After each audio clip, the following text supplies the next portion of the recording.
Okay, we left off where you took the USB out. Okay. Okay. All right. And then after you take the USB out, just hit home and it will come back to this screen here, which is your main screen, which is what it will show whenever it's on. So I'm going to get things ready, but if for some reason like you have a stat sample and you can always hit manual test and enter any information in that you want. And then you can attach it to the patient's file later. Okay. So that's always a possibility. Or for some reason, the computers are down. These will still work. They just won't transmit until, the computer comes back up. So that wouldn't be a problem. But you would just hit work list. It would retrieve the work list, and then it would put anybody in there. But I just still have to call my IT to get that straightened out. But that doesn't have anything to do with the training, really. So then to go home, it's always that little home button. And then this is your quick start steps guide. So this literally goes like step by step by step by step. So that stays here. So these are what the cartridge looks like. So you want to hold by this little handle. You can write on the label if for some reason, it's a test for a little bit later in the day.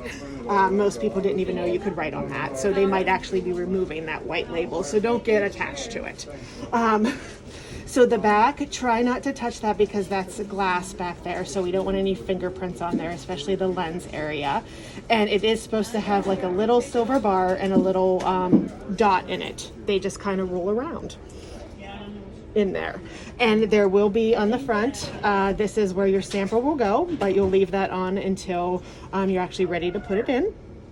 And there will be always a barcode on each one.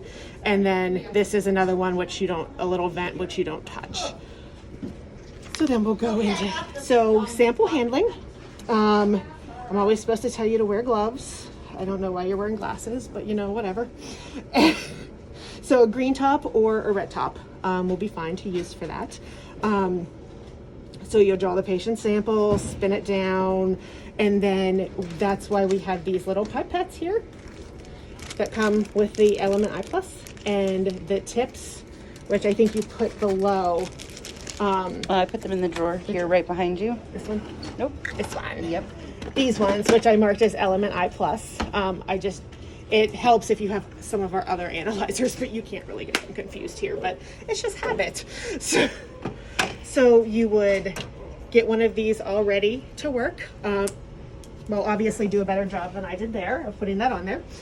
And then once your sample's spun down, you would pull up the sample in this. And I always just, wooden stick, maybe check for some fibrin, just to be sure that, nothing's gonna clog the machine. You'll pull up your sample, and then we will go through the T4. So the T4 is the only one that has a diluent. So it's the only one that's different.